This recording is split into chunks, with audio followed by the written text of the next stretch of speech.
How are you doing, Ian? Are you all right? How are you feeling, by the way? Not bad. There was a bit of a crisis in Gift Grub there recently. I mean, we had Ben succumbed to it. Ronan, the Gift Grub Ronan, but the other Ronan was able to step in, you know. And you as well. I got it as well. You got it as well. You were laid up with your voice yesterday. I think there's a thing going around in the old voice, but it was, I was laid up all right all day yesterday. I suppose you got a chance to catch up on all the TV and all. Well, I was just thinking that we could turn it to our advantage, because it was just a perfect excuse to have a good old flicking session on the couch. I can still hear a bit of it there now.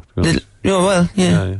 Anyway. I watched I did more watching yesterday. Did you watch Jeremy Kyle? I did. Yeah. I started off with Jeremy Kyle, and I said, this is going to be about DNA testing, and he said, so you're saying it could have 6 fathers? That's right, Jeremy. God.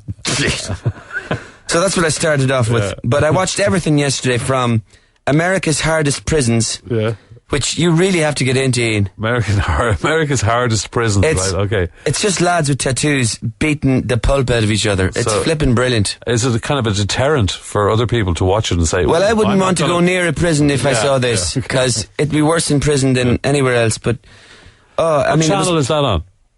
Well, that was a National Geographic channel. Really? Because they actually put it on a channel that's mainly reserved for animals. Oh, right. So yeah. But anyway, and then I watched Fair City, but for once the most bizarre programme wasn't on TV3, which previously enthralled us with beauties like Half Ton Dad and Half Man, Half Tree. Last night I spotted an absolute stonker. Right. And it was Channel 4, they upped the ante, Ian, with The World's Fattest Pets and Me. The World's Fattest Pets? And Me. Okay, yeah. So it was presented by this guy called Mark Dolan, and one fella was there with his dog, he was in American now, with his dog Brutus. Right. And the dog was literally laying into a few tubes of Pringles on the couch.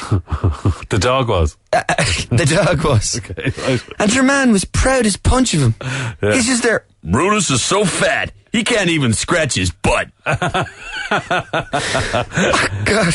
Well, this was on after 11. What else were you watching? I was watching, everything, but Ireland versus the Barbarians. Oh, yeah, it's fantastic, in rugby. Yeah. So the Barbarians were pathetic, Ian. I mean, they're supposed to come from some sort of cavalier, proud tradition of noble rugby, but they were about as barbaric as a bunch of sick puppies. And then I watched a bit of Britain's Got Talent, more bilge, Mongolian contortionists, percussionists banging sticks on chairs. Even Ant and Dec looked embarrassed, Ian, and there wasn't even a phone vote problem to be seen. And Fair City, did you do any of that?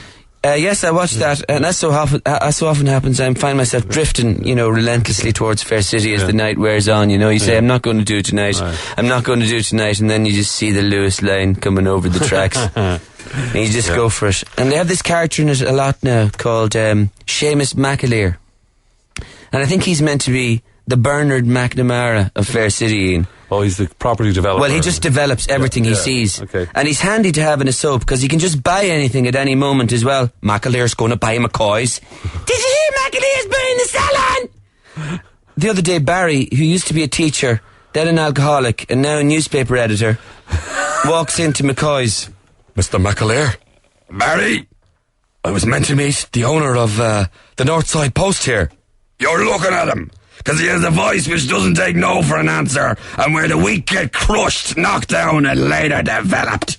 But he's typical of Fair City as well, Ian, because he's supposed to be a multi-millionaire developer, but he lives in this tiny kip of an old house. His sofa must have cost about €50. And the other thing is, he's in the pub about 6 times a day eating ham and cheese sandwiches and drinking pints. Which, I don't know where you get the time to develop things. Listen, should be on some yacht with Johnny Ronan. A few people were asking about Horatio as well, because we played a bit of the old Horatio. So, is there any chance you could do it? I'm just asking a few questions. Sure, yeah. Go on. Okay. Have you got your music? CSI, I have. Of course I do. I'm all set to go. What are they asking? Okay, what does Horatio think of Sex and the City? Well, if there's sex in the city, then the question remains, what's happening in the country?